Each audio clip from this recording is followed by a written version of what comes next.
Cuerpo argentino. Voy a empezar por seguir la etiqueta, dar cuenta del título general de este encuentro.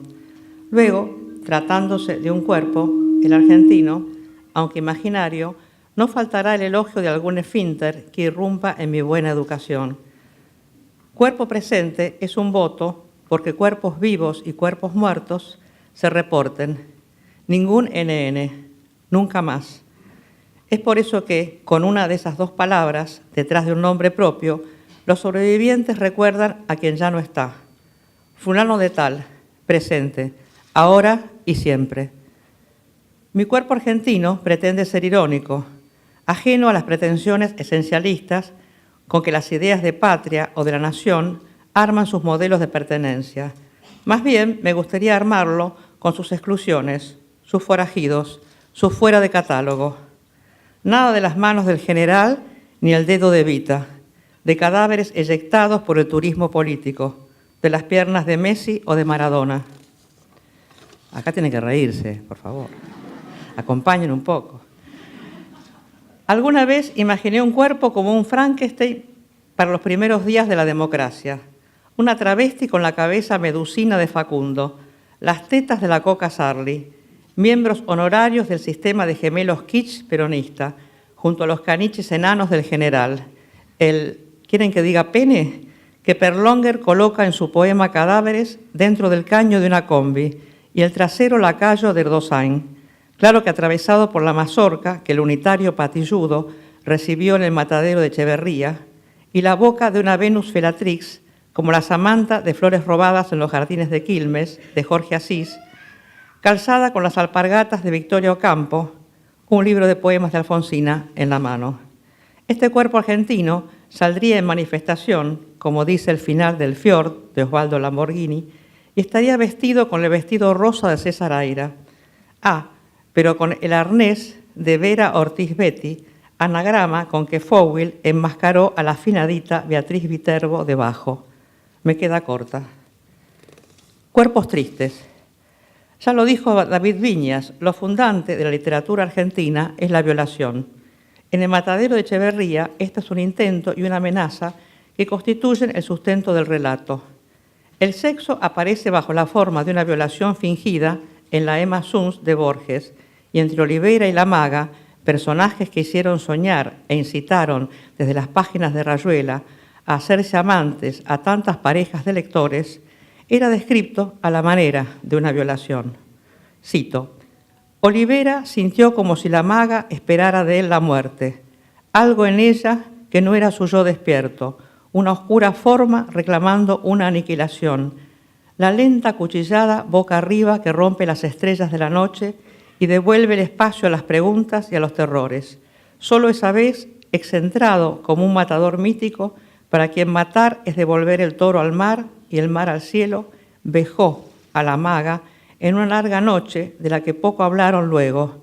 La hizo Pausifae, la dobló y la usó como a un adolescente. La conoció y le exigió las servidumbres de la más triste puta. La magnificó a constelación. La tuvo entre los brazos oliendo a sangre. Le hizo beber el semen que corre por la boca como el desafío del logos.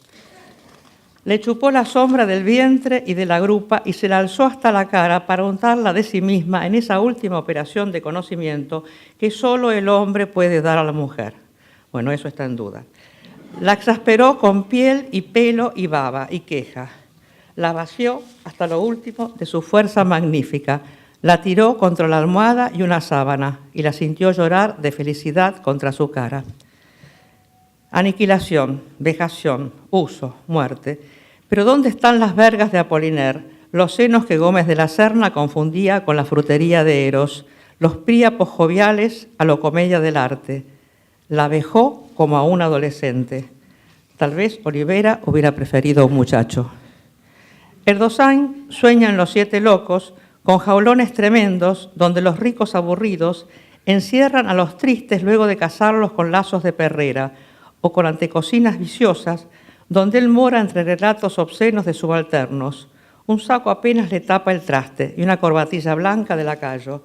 A veces habla de un afán por los escenarios abyectos representados por zaguanes llenos de cáscaras de naranja y regueros de ceniza, y rodeados por ventanas alambradas o de humillación, como la de los santos que besaban las llagas de los inmundos, no por compasión, sino para ser más indignos de la piedad de Dios, que se sentiría asqueado de verlos buscar el cielo con pruebas tan repugnantes.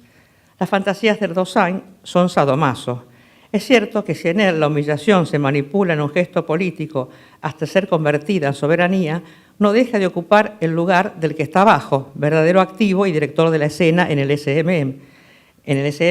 Cuando se describe a sí mismo como el fraudulento, el hombre de los botines rotos, de la corbata deshilachada, del traje lleno de manchas, mientras al mismo tiempo describe la galera del astrólogo cubriendo el estado de Kansas en su mapa, parece estar refiriéndose a las actitudes que en el circo actúan el clown y el Tony. Después de todo, Erdogan se llama Augusto, y el Augusto es una de las posibilidades del clown, el payaso que recibe la bofetada, el humillado, pero también el que provoca activamente esa humillación. Habría leído a Sacher Masoch. Menos mal que está la poesía del neobarroso para recoger un cuerpo más festivo. Si no, véase este texto elegido al azar del modesto Néstor Perlonger. Se trata en el plano de la escritura de hacer un cuerpo, y de ahí lo chirriante, lo susurrante, lo fritivo, el rasguido de las enaguas en el frufrú del rush, la tensión diminuta del ánade en los tules, los íntimos recovecos del slip, el roce del esmalte en el botón bruñido, chispazos de una intermitencia maquinal lían los filamentos, derraman baldes de sombra en la sucesión y alteración de las palabras. Hace poco escribí un texto sobre Coppi, y como me recomendó Mario Bellatín, luego de que él entregara el mismo texto para un congreso de declamadoras, una antología sobre el cigarrillo y otra sobre el cuerpo, yo le obedezco, no es que me repita, me identifico. Para Coppi, el cuerpo es coyuntural, químico, ovulante, eyaculatorio, apátrida, vivo o muerto actúa. Es que en su Concesao do Mundo, nombre de una mega travesti, verdadero personaje top de la guerra de las mariconas, está todo trastocado. Los sexos, las patrias, los reinos, animal, vegetal, animal. Un Coppi personaje ignora que es judío, puesto que nunca ha visto el pene de otro hombre. La Internacional Argentina. Los pollos se reproducen en pollos al espiedo. Los huevos paren huevos fritos. El uruguayo. Los papás son mujeres de clítoris decapitado. La guerra de las mariconas. Los bebés salen por el culo. El homosexual y la dificultad de expresarse.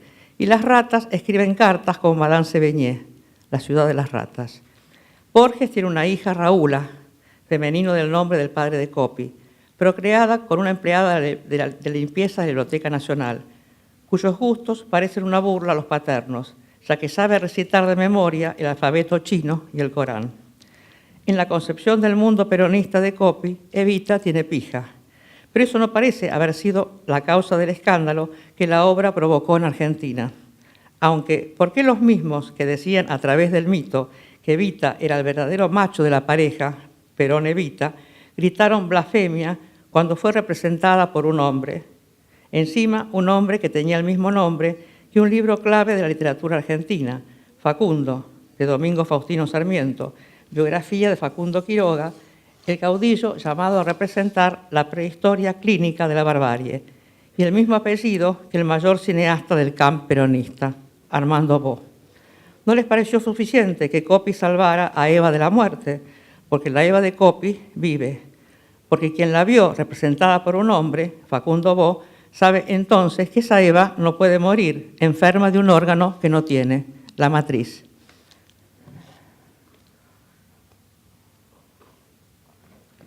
Cuerpo y duelo. Pienso en algunos silencios durante la dictadura, no necesariamente ligados a la censura, en obras puestas a macerar en la sombra, en las quejas por no poder escribir de ciertos escritores amigos, Jorge Di Paola, Miguel Briante, Norberto Suárez. Escribir, pero no publicar, no poder escribir, escribir por rutina y paga, vivir como si se escribiera. Unos cuerpos de escritores adherían al sacrificio de un deseo que imaginaban como una forma de acción en duelo. ¿No era individual la intermitencia de la obra? ¿Enmascaraba el diferirla, su eterna marinada? luego de haber publicado ya varios libros, un duelo colectivo, aunque sin concretar? La primavera democrática no floreció en géneros variados y proliferó el realismo. La no ficción pegaba la novela al documento, la lengua flaqueaba. El autor se agregó las jinetas de cronista como garante del cumplimiento de la ley jurídica, donde el periodismo se homologaba a periodismo político. La verdad coincidía con la sentencia y el estilo, aunque no renunciara al rasero literario marcado por Rodolfo Walsh, instalaba un ademán ascético y apolíneo, como si adoptar una lengua no instrumental para los derechos humanos fuera una violación de los mismos en el corazón de una prosa herida a través de las nuevas acepciones de la palabra desaparecido. Como si para contar ciertas cosas hubiera que renunciar a los goces de la retórica y el uso del español debiera limitarse en una suerte de voto de abstinencia a su mera funcionalidad, a la manera de un ritual de duelo que no cesa. Cuerpo ascético. A la conexión modernista que preserva un Pedro Lemebel, los porteños la perdimos de cuajo en dos momentos. El primero fue cuando la consolidación del Estado, a manos de la generación del 80, exigió una ficción de ser nacional que patologizó la lírica modernista con la etiqueta de neurasteña. Silvia Molloy conoce muy bien los versos perfectos del poeta anónimo, autor del Poema de la Pantera y la Venus Felatrix, publicados en los cuadernos de psiquiatría de José Ingenieros, donde la nota al pie asociaba el despilfarro de tropos a una fiebre antisocial no rentable para el Estado. La pluma del cisne de Rubén desapareció con los textos de Juan José de Sousa Reilly, Enrique González Tuñón o Charles de Susens, chupados por la luz de Roberto Art y recluidos en la categoría bohemia que sepulta la obra debajo del personaje. En segundo término, la nueva ascética instalada por Borges y el Grupo Sur, que marcó aún a sus adversarios ideológicos y que asociaba los fastos del español a la guarangada consumista de nuevos ricos, sirvió para consolidar ideales de economía. ¿Cuántos juraron obediencia debida a esa idea ainglesada de que con menos palabras mejor, que la belleza se cultiva en el ahorro y la usura de los tropos? Tanta austeridad en el cuerpo de la escritura amerita cambiar de cuerpo, o mejor, ir de cuerpo. Ir de cuerpo. Imaginen una vertical, por favor no sean perezosos y evoquen la erección, tampoco la sonrisa idem, sino un segmento con una flecha que apunta hacia abajo y atrás, aunque se parezca jocosamente al logo de la revista Sur, donde su directora prefería las rosas a la mierda. Ya se sabe, Calibán consolida Europa. El escritor latinoamericano se construye no por su autorreflexión, sino en contraste con las zonas sucias del periodismo y la publicidad. Los monstruos garantizan el número de oro de la belleza. El arte de la silueta inglés, que también cultivaba Lewis Carroll, debe más a lo que queda fuera del contorno que a lo que va cerrando la tijera sobre el cartón. Médicos, maleantes y maricas, de Jorge Salesi, que fue la Biblia rosa de muchos, muestra que la existencia de una homosexualidad argentina no es solo un efecto de la política, sino un sustento de su construcción. Salesi relata cómo la sodomía, utilizada como metáfora por los discursos maestros para representar a la barbarie, fue organizando categorías que se aplicaron luego para patologizar cualquier forma de insubordinación social y cómo más tarde, al compás de la consolidación del Estado, el aparato médico higienista pasó de la política sanitaria a una política a secas que con el justificativo de la defensa social diagramó la ciudad moderna en base a zonas excluidas y anatemizadas. El ano de la patria fundacional son las cárceles, los conventillos, el loquero, bajo la ecuación inmigrante, loco, criminal. Además de las ficciones tristes que citamos, la literatura argentina es un coito colectivo retórico desde el íntimo cuchillo en la garganta hasta la viga que Olivera de Cortázar intenta manipular entre sus piernas para invocarla en la ventana de enfrente, donde están Traveler y Talita, semidesnuda, encima después de haber tratado inútilmente de parar unos clavos, por no hablar del sentido en toda la escena de tirar la soga. Para David Viñas, el valor literario estaba en lo incisivo, penetrante, y todos los intelectuales de los años 60 y 70 marcaban el máximo de rating con la palabra profundo. En el matadero, el ano unitario solo puede drenar sangre pura, como la que se derrama por los ideales. La suciedad está alrededor.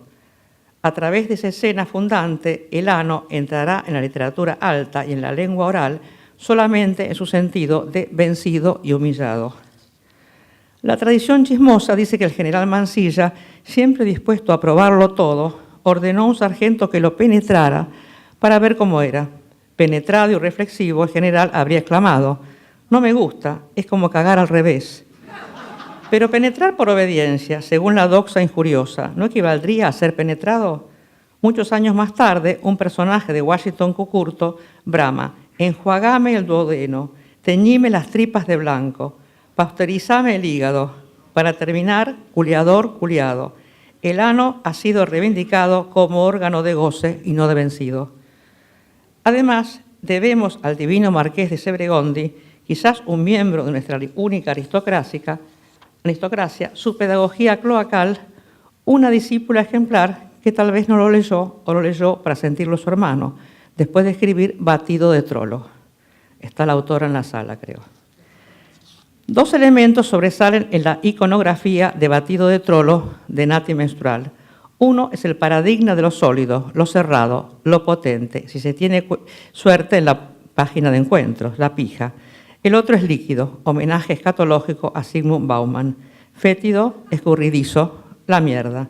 La mierda sin metáfora en los textos de Nati Menstrual es democrática por excelencia. Todos cagamos, mujeres, hombres, intersex, trabas, putos, tortas, trans, mascotas. Su color es como un grafiti contra el blanco ace del flujo y del semen que, a pesar de lubricar el goce, tienen ese blanco de primera comunión, de traje de bodas de virgen, y entonces es, paradójicamente, un color de mierda. El deseo extiende el umbral que separa del asco, y lavar la mierda puede ser un acto de amor, y por eso conmueve el hecho de que la loca Molina limpie la mierda de Valentín en el beso de la mujer araña, y ese, y no el beso final, es el verdadero acto de amor de la obra de Manuel Puig. Molina se sobrepone al asco y se convierte en una suerte de María Magdalena cloacal. Valentín, con el cuerpo disciplinado y moralizado para la guerra revolucionaria, lo entrega como el de un niño. Pero también se puede pensar que Valentín abrió el culo y lo vació de su función excretora para disponerlo a infinitas posibilidades de dar y de darse.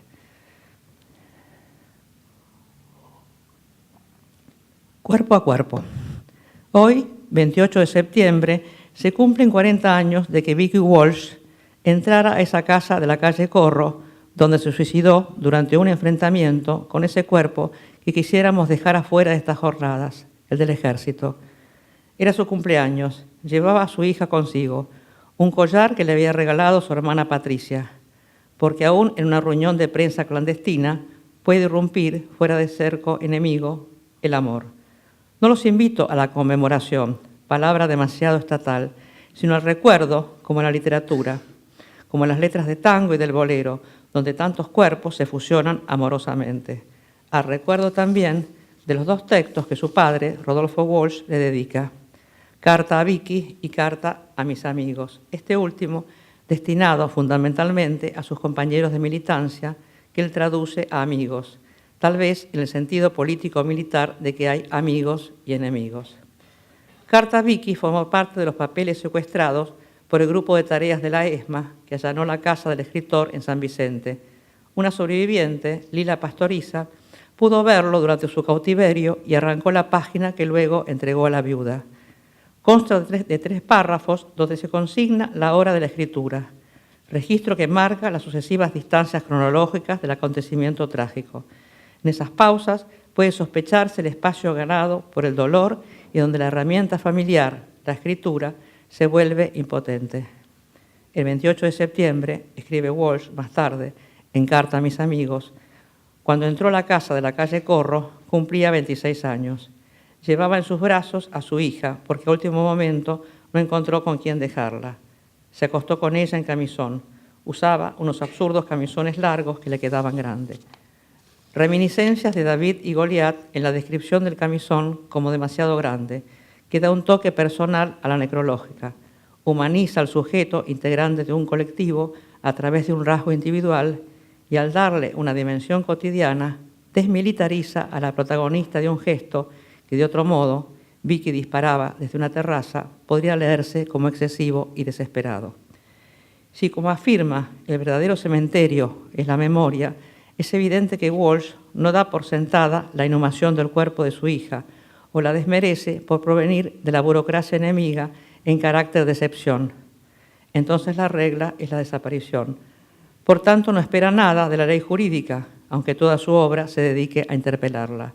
Si la dimensión trágica reside precisamente en los deslizamientos que producen los dos textos entre su condición de padre, periodista y compañero, Walsh se permite además realizar un ritual de duelo gloriosamente suyo. Y es ver el último paisaje divisado por Vicky en el momento de su muerte con sus mismos ojos, sustituyendo el cuerpo muerto como si fuera posible, de este modo, darle vida y al mismo tiempo imaginar la corporalidad del enemigo y ensayar la propia muerte a la manera de un juicio a solas cuyas leyes no son las mismas que las públicas. He visto la escena con sus ojos, la terraza sobre las casas bajas, el cielo amaneciendo y el cerco de 150 hombres, los FAP emplazados, el tanque. Un cuerpo vivo, que calcula que no lo será por mucho tiempo, se dirige a un cuerpo que jamás podría escuchar lo que se le dirige. Entonces el texto deviene carta abierta. Cuerpos en fuga. Leer todavía más, estudiar aún más y con mayor intensidad, aprovechar cada minuto libre. Literatura clásica como sucedáneo de los paquetes de la Cruz Roja. Esta es una frase de Nico Roth, sobreviviente del campo de concentración de Dachau. Quisiera invitarlos a agradecer en este filba todo lo que la literatura hizo por los cuerpos sometidos, violados, desaparecidos, y por cómo fueron las ficciones las que permitieron evadirse del cautiverio, salirse del cuerpo y de la vida sin rango de vida hacia otros cuerpos y otras vidas, sin límites, hacia las zonas de la imaginación donde el poder desaparecedor no solo no es poder, sino que no está. Conversábamos de cucheta a cucheta, imaginábamos qué actor de Hollywood encarnaría a cada represor. Pensábamos que no sobreviviríamos, pero soñábamos un contrato cinematográfico con nosotras como guionistas. Suele recordar Lila Pastoriza, sobreviviente de la ESMA. Preso durante 10 años en el penal de Magdalena, Daniel Molina se hizo especialista en San Agustín, cuyas confesiones fue el único libro que sobrevivió a diversas políticas represivas. Norma Rostito, prisionera fetiche que intentó suicidarse 3 veces en la ESMA hasta que sus captores lograron hacer propia su decisión de eliminarla, sobreviviría memorizando El romancero gitano de Lorca y llegó a fabricar un ejemplar único de un libro de historietas hecho con recortes. En la ESMA, el bestseller era La Orquesta Roja, que narraba la historia de Leonard Trepper, agente soviético capturado por los nazis, que fingió colaborar con ellos mientras preservaba su causa. Libro que por sus características podría considerarse en ese espacio como de autoayuda. Y para Rodolfo Walsh, que escribía carta a la Junta Militar, la literatura seguía insistiendo y hasta las simples letras del alfabeto seguían imponiéndose. Como contaba su mujer, Lilia Ferreira, en esos días alternaba la redacción de la carta a la Junta con la de un relato luego desaparecido. Juan se iba por el río. Y para evitar sus frecuentes derrotas, la construcción de una versión nacional del Scrabble. De ese modo, desarticulaba en acto el triunfo del militante sobre el escritor y el jugador, y agotaba su última defensa, como quien quema las naves, en un juego donde se sustraía también como miembro de uno de los dos bandos en pugna y su monstruosa desigualdad antes de la desaparición de su único cuerpo. Cuerpo presente.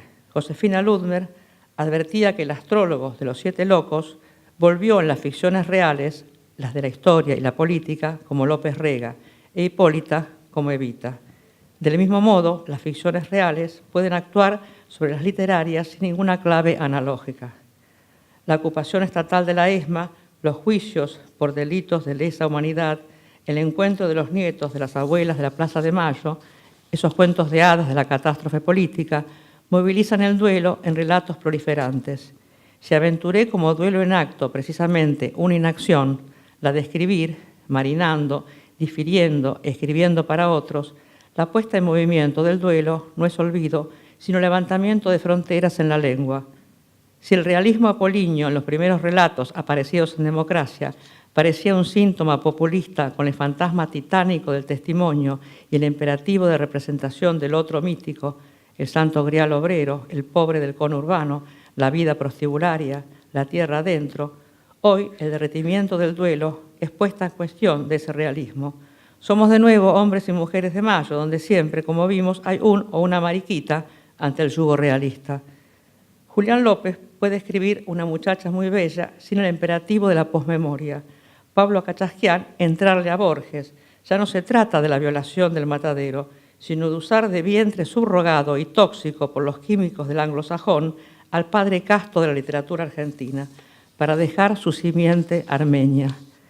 Gabriela Cabezón Cámara, inventar una artista de la basura que quedó en medio de un desalojo y llena de merca y whisky, se hizo bonzo con cipo y querosene hasta perder la jeta en vez de incendiar a los canas que la querían detener.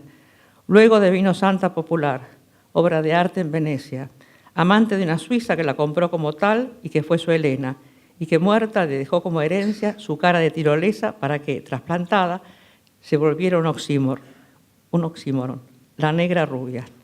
La cara le quedó un poco tirante hasta que un chiste de Capusotto la hizo reír y aflojarse. Sin deuda con la literatura de izquierda y más allá de la lucha de clases, Cabezón Cámara inventa una santa popular absolutamente moderna, es decir, militante social. La literatura del presente ya no cumple la consigna realista que restringe la lengua y paga su deuda con la siempre ilusoria realidad, sino que actúa con los dispositivos emancipadores que enunciara Martín Coan en la 7ª presentación del FILBA, la desfiguración, la desconfiguración y reconfiguración como exceso y desborde de los cuerpos, en la lengua y sin límite de versiones. Y libros asediados por el rasero testimonial, como Aparecida, de Marta Dillon, Diario de la princesa montonera, de María Eva Pérez, y Soy un bravo piloto, de La Nueva China, de Ernesto Semán, ya son ficciones declaradas. Libertarios cuerpos de novela, ese género que ayudó a sobrevivir. Gracias.